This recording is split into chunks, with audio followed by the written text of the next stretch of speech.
Yes.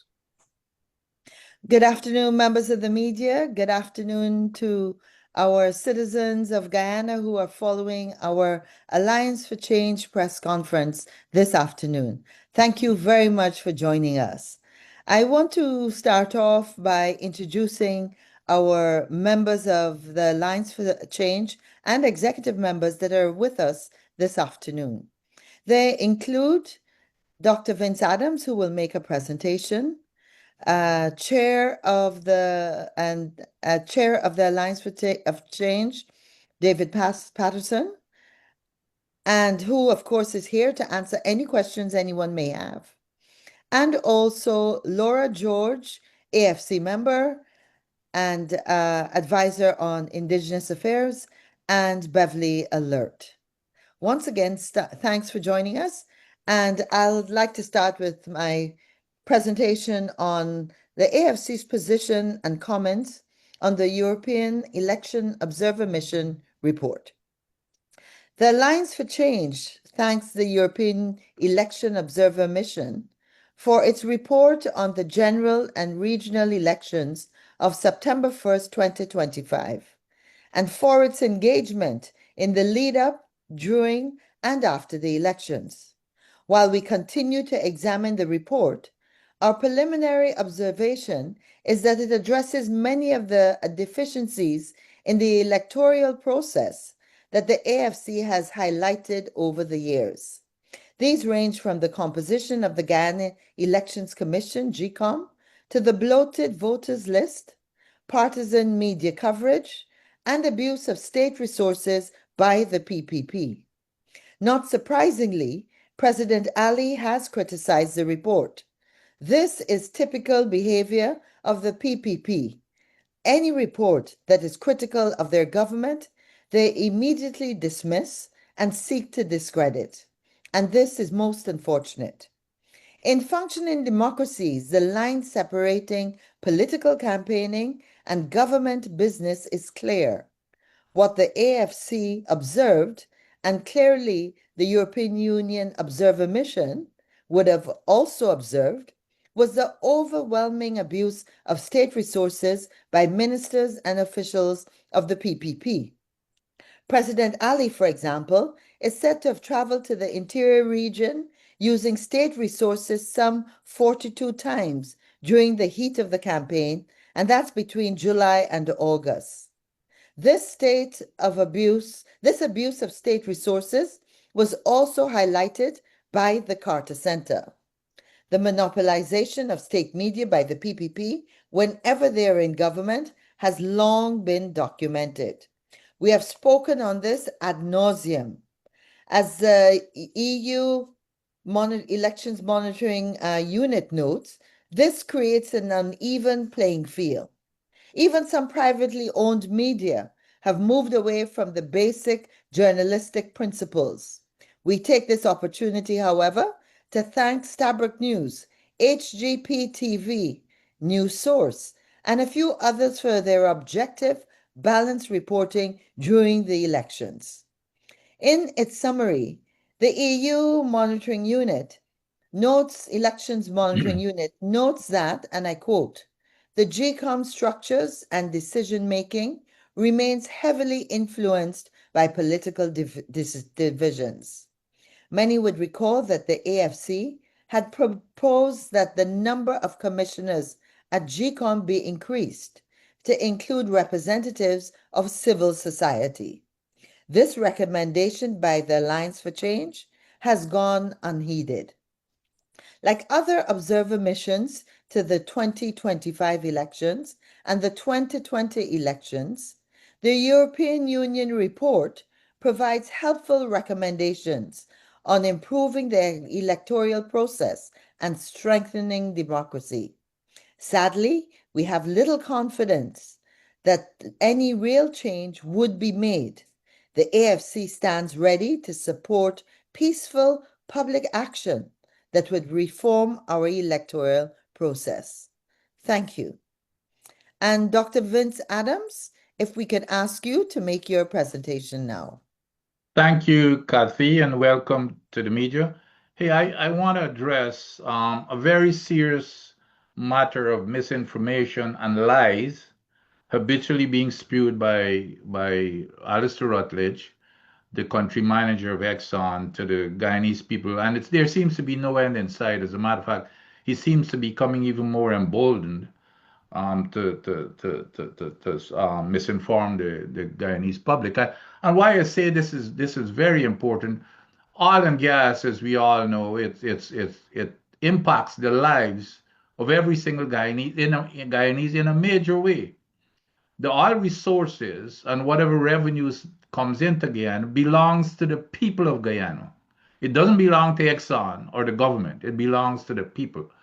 And it's like having a bank account and you don't know what's in the bank account, you don't know how it's being managed, and that's what's going on. We're not getting any information from the government, and we're not getting, as a matter of fact, we not only are we not getting information, whenever we get information, the information is not truthful or it's being hidden.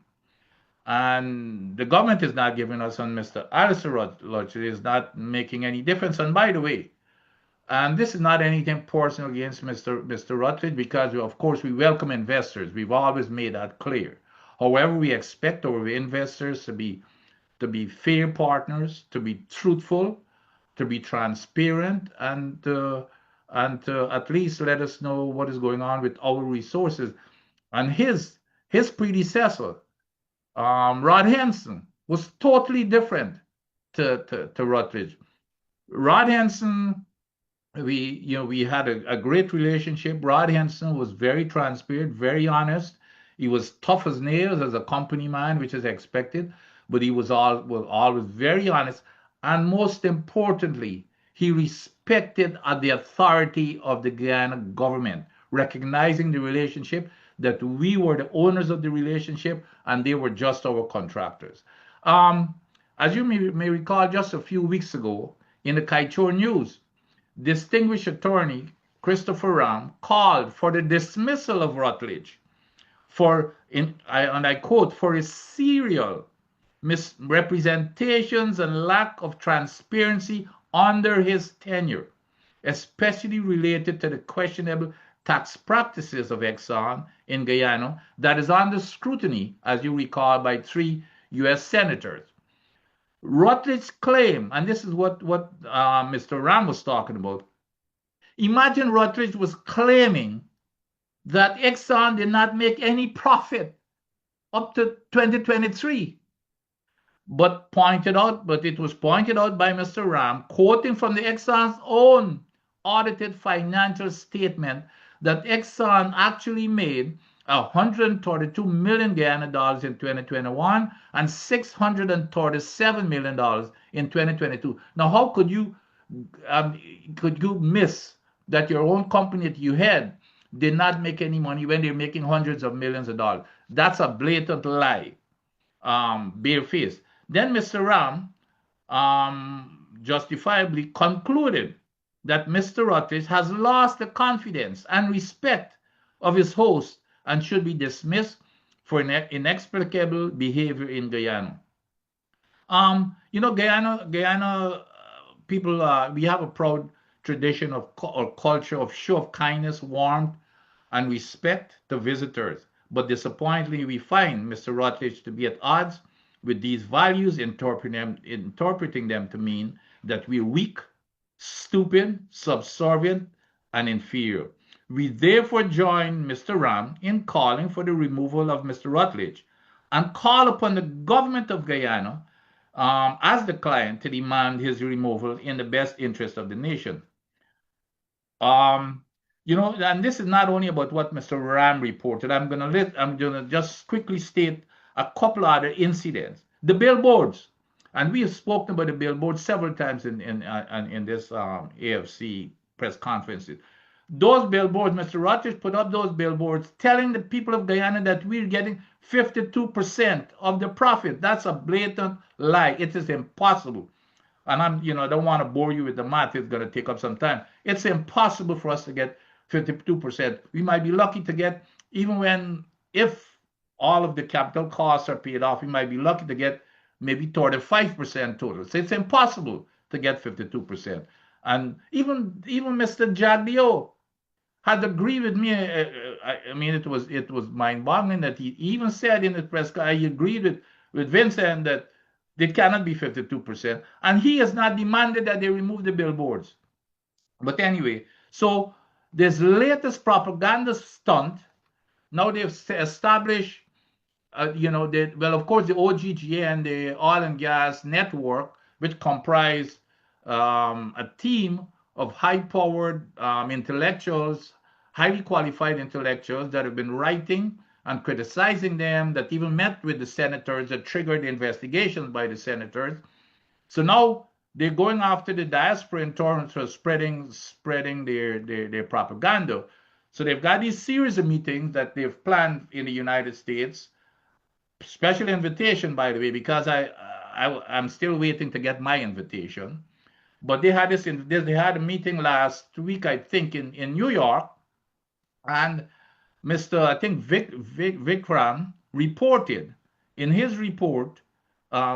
Was it? I can't remember his name. I think it's Vikram. Yes, Mr. Vikram wrote a letter to the editor reporting of Vishnu Bishram. Sorry. So he reported in a meeting because he was there, and a question was asked, when will Guyana basically get that real 50% of profit? In other words, when will Exxon pay out their investment cost, which is their capital cost, so that that cost would go away? It's like your mortgage. Your mortgage is done, your house is paid off free, and then we're going to be getting more money. Do you know what Rogers said? Rogers said will have paid most of our investments off next year. Now that's a most blatant lie. This man really believes that people are stupid. It's impossible. First of all, for the 6 projects that have been approved, this a six. It's up to the tab is now 60 billion, and there's no ring fencing, meaning that these projects are not treated separately. And we've addressed this here before. So you've got to pay off that entire 60 billion in addition to the new investments, which is going to go close to 100 billion US dollars. So you got to pay that off. And this man is saying we will have paid off most of it by next year. And when you look at the total revenues that ever came, it was like 30 something billion. So that's another lie. But today we are asking, we're challenging Mr. Rutledge to show us those numbers, to show, since they've made it clear to the people that the people can expect more money next year, let him show us the math as to how they're going to get there with paying off all of that investment cost next year. We are asking, and we are asking the media to convey this question to Mr. Rutledge, to let him to show the people the numbers. The other thing is, he continues to disobey Guyana's law, bragging. This man continues to brag about breaking the laws of Guyana. I saw one headline here recently. Exxon vows to push production beyond oil ships' capacity on every ship, just by the words itself, without even knowing what all this means. To push production beyond our ship's capacity. That is breaking the law which is in the EIA, which he has similarly done in with dumping the water, the produced water, the toxic produced water into the ocean. The EIA says you got to re-inject it. Flaring the gas, the EIA said you should re-inject it. So he continues to violate and flout the laws of Guyana through greed, by the way, because they're upping the production rate. The EIA says the safe operating limit, it specifies the safe operating limit. So the EIA is saying one thing, and they're doing something totally different. And nobody's paying attention. They're violating the laws on a daily basis.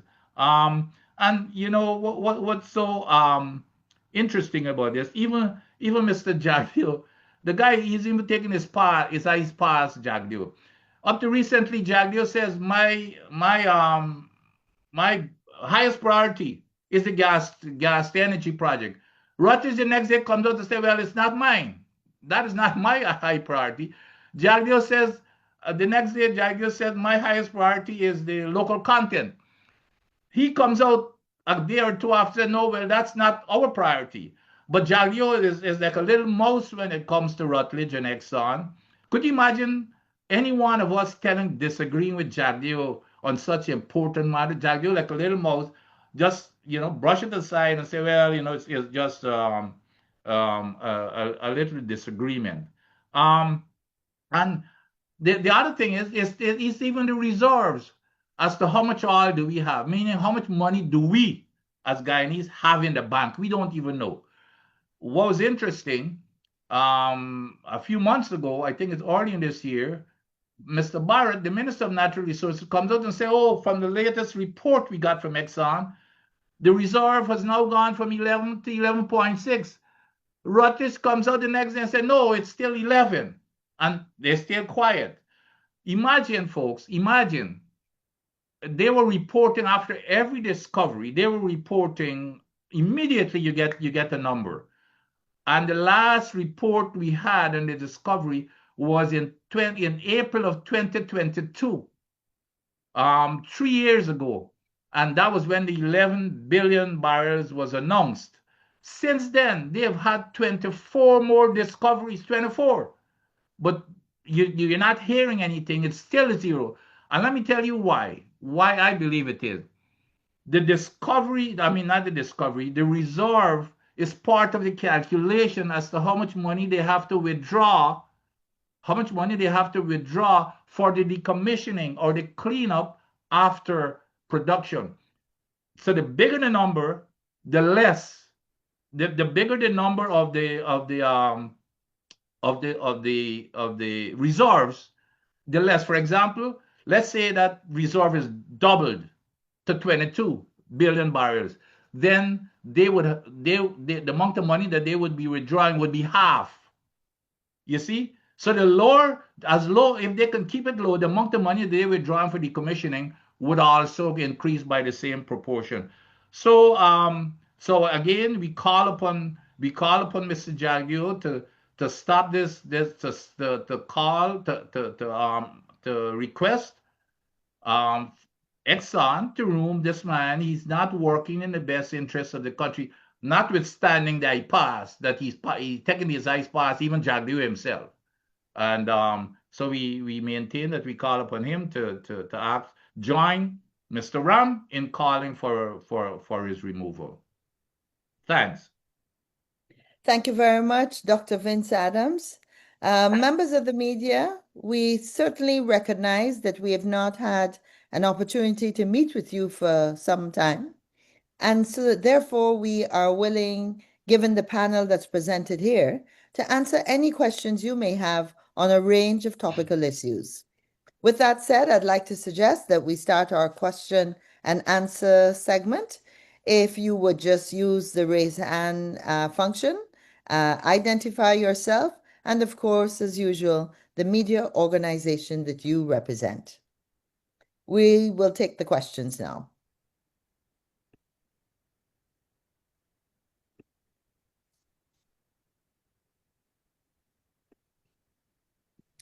No questions? I see Adam. If anybody just wants to jump in.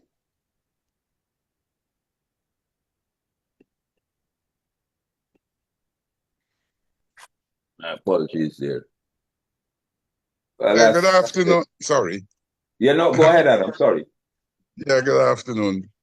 Interesting point by the EU. My question is, why do we expect anything different from the government when the government has failed to accept any recommendation that doesn't play according to its hymn sheet? Why do we believe that the government will accept the fact that it used state funds and it enjoyed lopsided coverage in the state media? Why do we think anything can be different?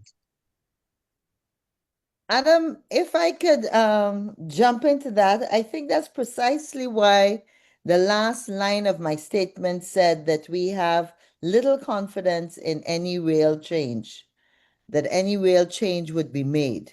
But I would like to refer us to the Canadian High Commissioner's comments and request that Guyanese speak out in the interest of, making this an even stronger call, continuing the ongoing discussion on these issues. We have to have some change. And you're absolutely correct. And I think it's interesting when you have a member of the diplomatic corps that raises to Guyanese the need to speak out to defend the democracy that we claim to have. So I don't know if I any of mean, my other yeah, colleagues would like A- to add. Adam, it's our assessment that things are changing. You know, I mean, the PPP will be boastful on the results of the last elections, but we can see that things are changing in the sense that more and more people, just as Kathy is saying, are willing to speak out. And I'm not talking about politicians, I'm talking about ordinary persons.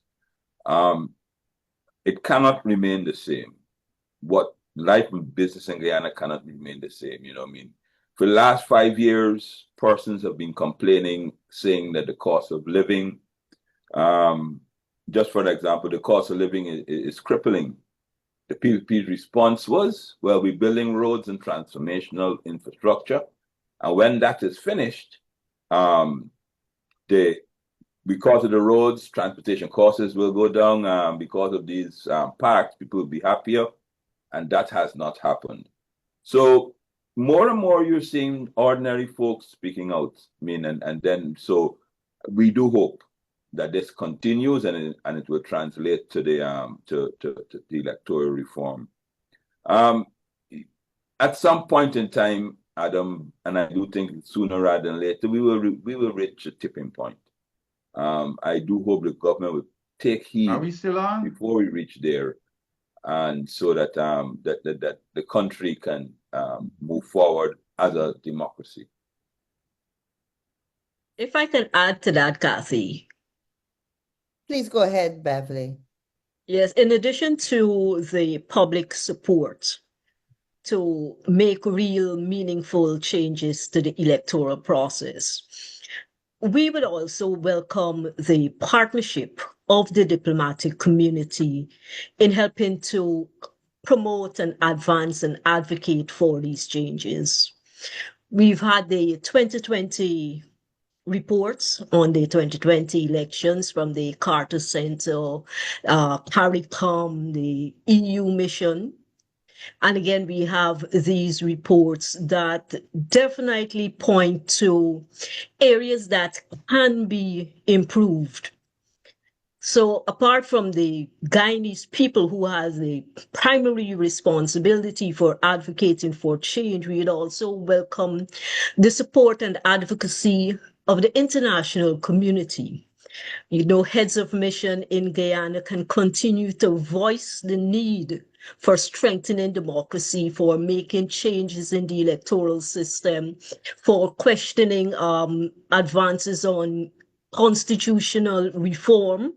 These are ways that our partners in the diplomatic community can help us as we build a real democratic nation. Thank you, Kathy. Thank you very much, Beverly. Can I ask if there are any other comments or questions? Yes, sorry. Yeah, I have one, and this is to Dr. Adams. Now, the United States says that it is paying close attention to operations by its foreign companies and all of that. And the Exxon books have to be audited and examined by the United States. Are we in a position to get copies of those audited accounts so that we could see the kind of lies, as you said, that Mr. Rochler is peddling? Absolutely, Adam. Remember, and I think a lot of times people miss the fact that we own the oil and we own this contract. We have must have access to any information unless it's some kind of proprietary thing that was not developed in on the project, outside, but anything to do with the project, we have the authority and must have access to anything that we demand, except that we've got a government that is not only feckless, they're inept and doesn't even know what to ask for. Every single quarter, as per the contract, Adam, every quarter Exxon is required to give us a detailed financial accounting for every single barrel of oil. And nobody has ever seen any of those statements, those quarterly statements, to at least try to figure out what it is that Exxon is telling us. And I'm not even sure if the government has anybody even understands what they're telling us.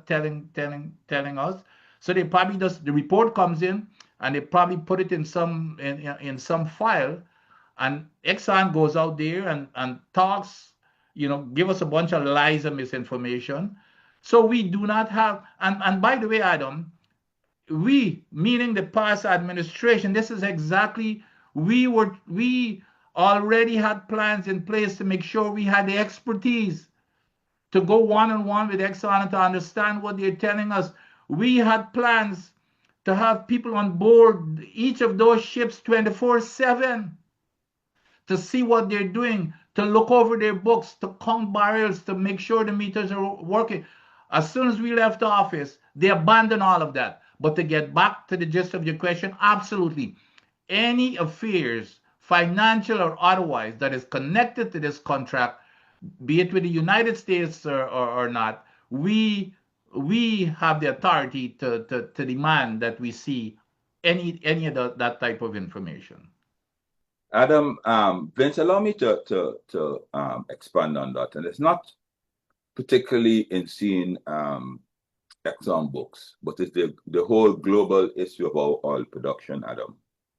And it's unfortunate, saving except Christopher Ram, that we don't, as a country, as a nation, independently examine the Exxon and our whole oil production regime.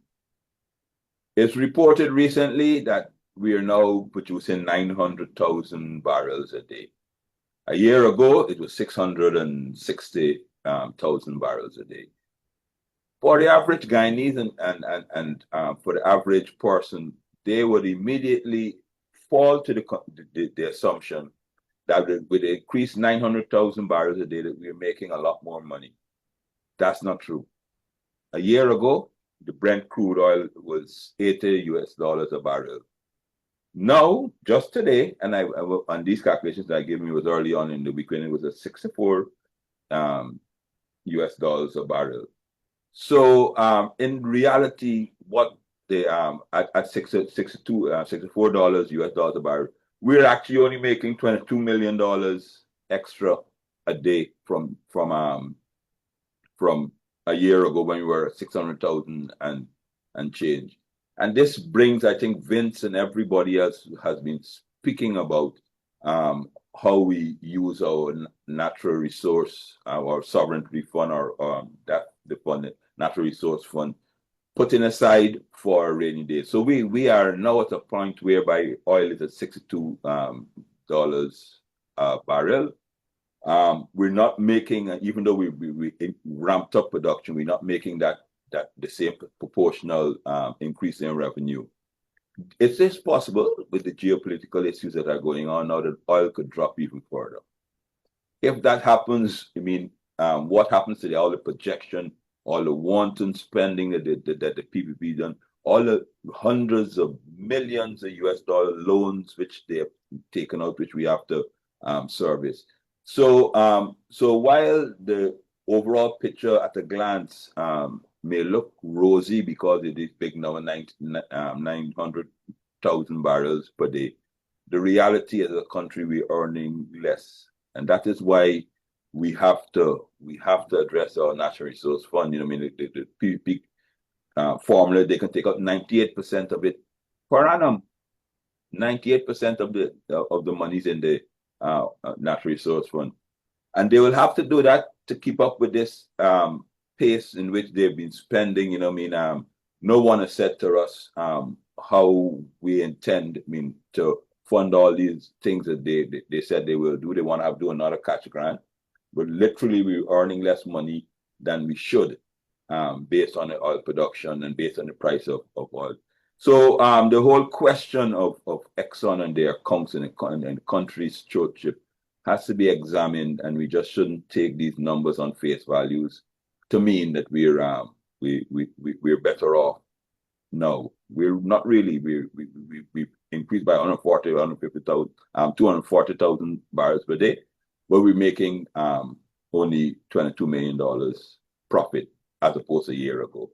So not drill baby drill doesn't necessarily translate to more money at all. And let me quickly add there to what David, and that's important. But again, the Guyanese people, all of us, you see, we see Christopher Ram going out there and campaigning for transparency, but I don't think we realize how important it is. It is for us to understand what we have in our bank account. That is our bank account. It's our money. The government is just spending it willy-nilly. We have no control, even on the NRF board. There's not a single representative from the opposition. They deny that, even though they had agreed to it as force. So we do not know how much money is coming in, as David rightly said. We do not know how much money is going out. They're hiding that from us. And the more, even when we're begging, Christopher Ram is going out there and you know and protesting with placards and everything else. But they just, even Nigel Hughes was there with him, and they just keep ignoring. And even further than that, you remember the audits that we've done, the audits that you do. Yes, nothing we finalized as yet. Nothing could be, and you know what the contract said? This thing, they use the sanctity of contract at their convenience. The sanctity of contract said that you should complete an audit, I think it's within 2 years of every start of every project. And until now, we still cannot get the finalization and any of these and then when the auditors go, Exxon is denying them access. Even imagine the auditor asks to see the meter, the oil meter that tells you how much. They're denying them that information. I mean, how could it get so ridiculous? But the government, the same Jack Leo who abused down everybody, he's got a big mouth for everybody else except for Exxon. He's sitting down like a little mouse and not telling, not demanding, because he has that authority. The things that they're doing, Rutledge and the folks are doing, they cannot even dare to think about it, not to do it, to think about doing those things in the United States of America, where Exxon belongs. But that, we've got a government, and a lot of times I really don't blame Exxon. I blame the government of Guyana because they're not standing up. When we were in power, we stood up, and Exxon was obliging with everything that we demanded they were doing. And as soon as we left office, they canceled all of that. So here, that's why Rutledge is so emboldened. If I could just add to the conversation, I wanted to After say you, to Kathy. Adam too. Sorry, Bev. No, after you, Kathy. Okay. Adam, part of the problem too is, imagine at the highest level of scrutiny, the scrutiny that should take place in the Parliament of Guyana, that doesn't take place. You will recall that I was a member of the National Resource Committee, the parliamentary committee in the last parliament. And you would be amazed to be reminded the amount of times that committee invited Exxon, wanted Exxon to come, raised questions, brought to the committee questions from several citizens, organizations, individuals on these same issues. And the questions were not answered in a timely manner. The speaker did little or nothing. And of course, for more than 4 years, Exxon never answered the call to come to the Natural Resource Committee and to answer questions about how our resource is being utilized and the funds that are being earned from our own resource. So it's a sad day when Parliament itself is not scrutinizing. And as we all know, up to now, other than the first session of formality, Parliament has still not started. The committees are still not up and running. A leader of the opposition is not in place. And it is absolutely clear that the PPP does not think that this is anything, that Guyanese deserve exactly what we are getting. Beverly? Just to add to all of that, Adam, I'm sure you went through the 2024 Auditor General's report, and you would have noted, as Kitro News did, that that petroleum unit in the GRA is just over half the complement of staff needed. So we don't even know as a people how many ways we're being shortchanged, much less to get down to how much we have been shortchanged. And so while you see Exxon ramping up and extracting as fast as they can, the government, on the other hand, when they have the responsibility to monitor and to ensure that Guyanese get their fair share. And as the Alliance for Change, we have been pushing for a fair share. The government has failed to provide and to put in place the mechanism to ensure that Guyanese get their fair share. We just don't even know how much we're losing through taxes. And that is an addition to what Dr. Vince and David and Kathy would have pointed out. And so it's a lot of failures in so many ways. There is so much more that Guyanese could be getting from our resources. I don't want to go into any conspiracy theory, but you have to look to see where collusion is taking place, that money is just being, willfully not being looked into and accounted for. Thanks, Kathy. Hey, Kathy, let me jump in here quickly. Adam and the rest of the media that is present here, we're gonna give you a challenge in terms of a good starting point to get more information, is to go and request the quarterly financial statements and the field development plans. The quarterly financial statements, which supposed to document all of the financial transactions, where every barrel of oil and how much money comes in, how much is cost oil, how much is all the expenditures. For that report comes in, Javier refers to it pretty often, but I don't even know who's reading and interpreting it. The other thing is the field development plan that tells you all the details of the operations, how they're operating, what they're doing. That field development plan also has the planned budgets for every single item. That's where the cost comes out. When they say that this project is going to cost 9 or 10 billion, they have a list of every single item that is in that field development plan. I remember Jagdio, and I had written about it, when the questions were being asked, Jagdio even came out barefacedly and lied in one of his press conferences to say that since they came into office, they've published all of those field development plans. I've never seen such a barefaced lie. It's just as if nobody's going to go check. And then the next week he comes out and say, well, we can't send out because, well, maybe because he said we said the public wouldn't understand it. That's the kind of insulting statement that our leadership makes. They cannot publish it because the public cannot understand it. And I had to say he should stop judging people by his standard. He probably can't understand it, but don't judge other people by his ignorance. So again, please, Adam, I'm gonna hold you accountable here now, Adam. I will go and try to get the quarterly statements that Exxon provides every month, because every time you ask Exxon, that's been their patented excuse. Well, we submit the statements to the Guyana government. So ask for those financial statements and the field development plan for every single project. It's going to be an enlightening experience. And I think the entire media, there's a lot of material there for you to digest and to write about. Thank you very much, Dr. Vince Adams. Last call. Any other questions Yeah, just or one. comments? Go After ahead, then, I'm gonna Adam. No, go ahead. we have the courts, and some of these things are controlled by law. I know Terence Campbell has gone to court questioning the expenditure from the Natural Resource Fund, I think. And the ruling has been postponed from September to now December.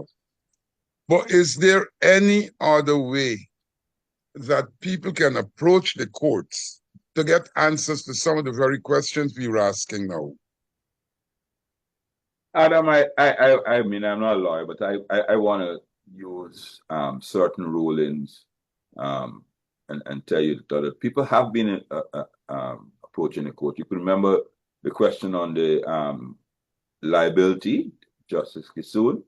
That's on appeal, and that's over 2 years. The question on the EIA and the EPA granting of in Houston for a chemical plant, that there was a judgment there. People have gone to court on several issues, Adam. Unfortunately, I don't want to blame the judiciary, but they should also come into it.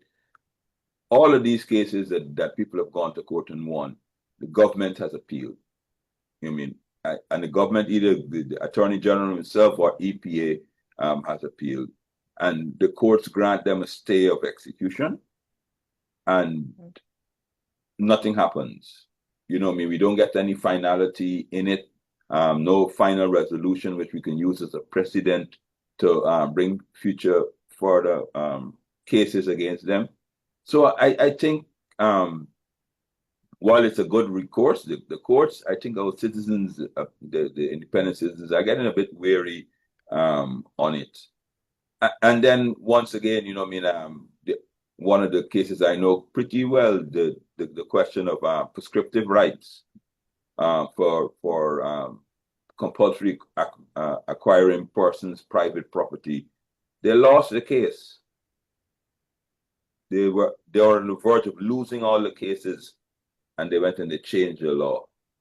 So persons are a bit wary approaching it. I mean, I shouldn't discourage them. I should, but our judiciary also has to step up, and after making a decision, if there's appeal, make sure that the appeal process is speedily completed. So if a person are so minded to go to the CCJ for a final definitive ruling, they can.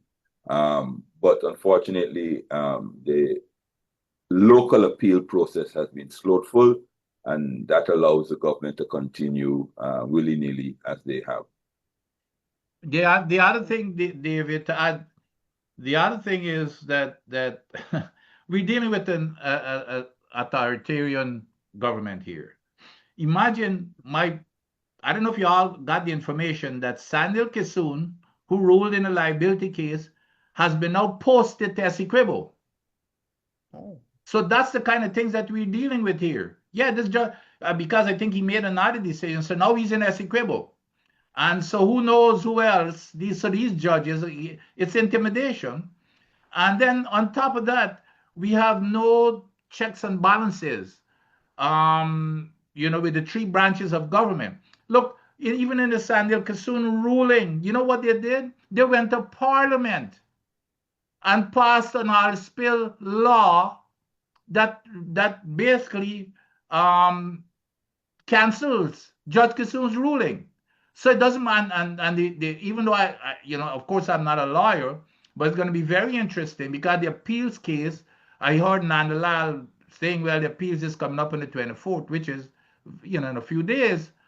But I don't care. It doesn't matter because, to me anyway, the law in that oil spill bill that they passed with a one-seat majority is going to override everything. That is the law. So it's going to be very interesting as to what that ruling, if ever it's ever going to have any impact. So that's what we're dealing with. We're dealing with an authoritarian administration.